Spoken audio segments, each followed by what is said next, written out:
नमस्कार, मेरा नाम दीपक बाली है। मैं MPhil registered mutual fund distributor हूं।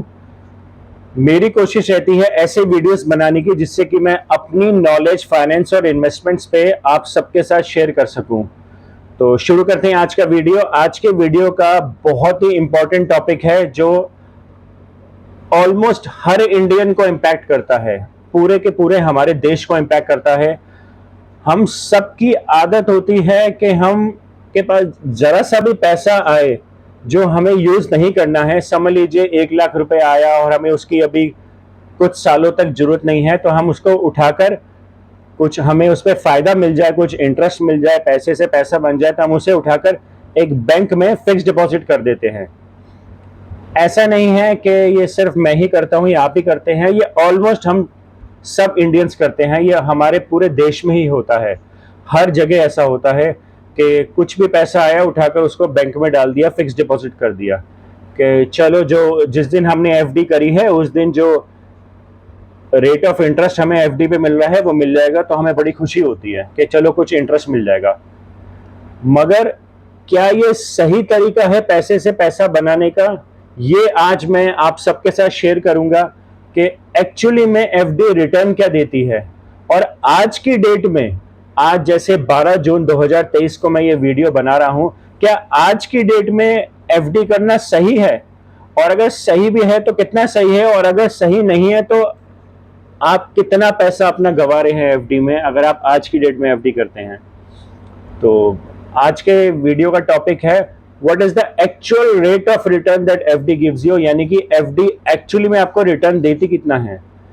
तो ये चीज थोड़ी सी टेक्निकल हो सकती है क्योंकि मैं पूरे कैलकुलेशंस के साथ आपको ये शेयर करूंगा, मगर ये मेरा विश्वास है कि अगर आप थोड़ा ध्यान से ये वीडियो देखेंगे और पूरा वीडियो देखेंगे तो आपको ये हर चीज क्लियर हो जाएगी, पूरे दिमाग में बैठ जाएगी आपके। तो समझ लीजिए आपने 1 लाख की एफडी करी, आज की डेट में आप बैंक में गए तो कुछ छोटे बैंक्स हैं जो 8% का रिटर्न यानी कि 8% रेट ऑफ रिटर्न दे रहे हैं एफडी के ऊपर। तो 1 लाख की एफडी करी, 8% आपको उस पर रिटर्न बैंक ने प्रॉमिस करा और आपने 1 साल के लिए एफडी करी।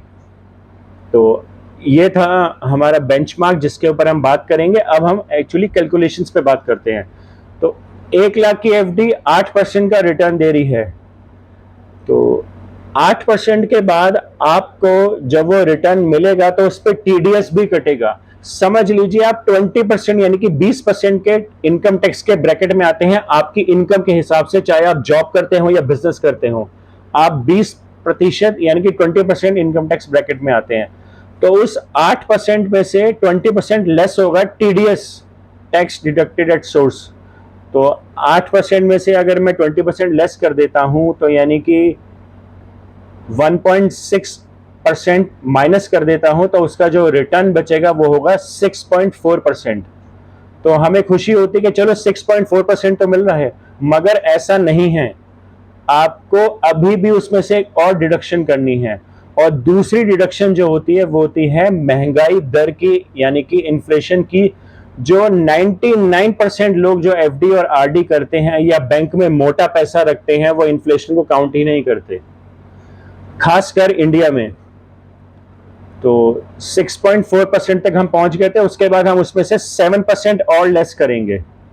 तो 7% हम लेस करते हैं 6.4 में से, तो हमारे को जो रिजल्ट मिलता है, जो आंसर हमारा आता है वो -0.6% आता है।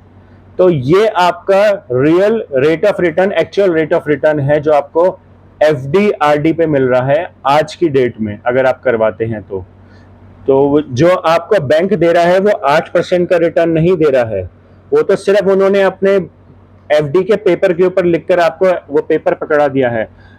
एक्चुअली में जो आपको रिटर्न मिल रहा है वो -0.6% है।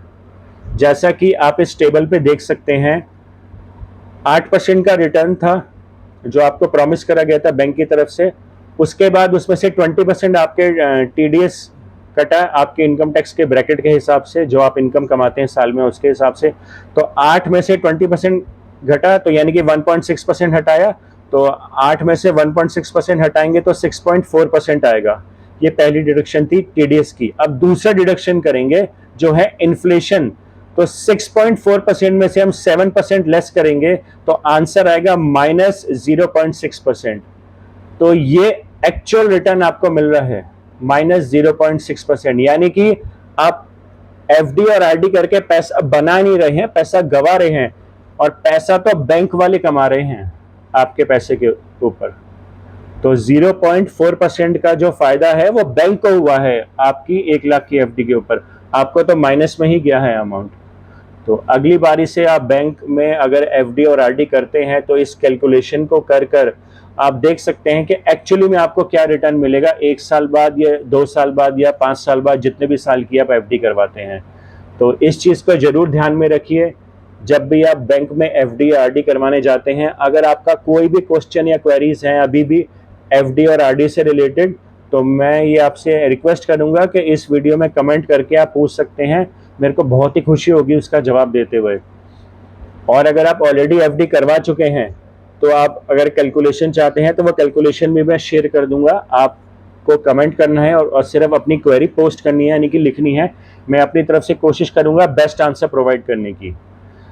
और इसके अलावा अगर आपकी फाइनेंस और इन्वेस्टमेंट से रिलेटेड, यानी कि इंश्योरेंस से रिलेटेड या म्यूचुअल फंड से रिलेटेड, या आपने पीएमएस में मोटा पैसा लगा रखा है, उनके रिटर्न से रिलेटेड काफ़ी समय से पैसा लगा रखा है, कोई खास रिटर्न नहीं आ रहा है, तो आप कमेंट कर सकते हैं। मैं अपनी कैपेबिलिटीज़ के हिसाब से आपको बेस्ट आंसर प्रोवाइड करने की कोशिश करूँगा। आज के लिए इतना ही। नमस्ते।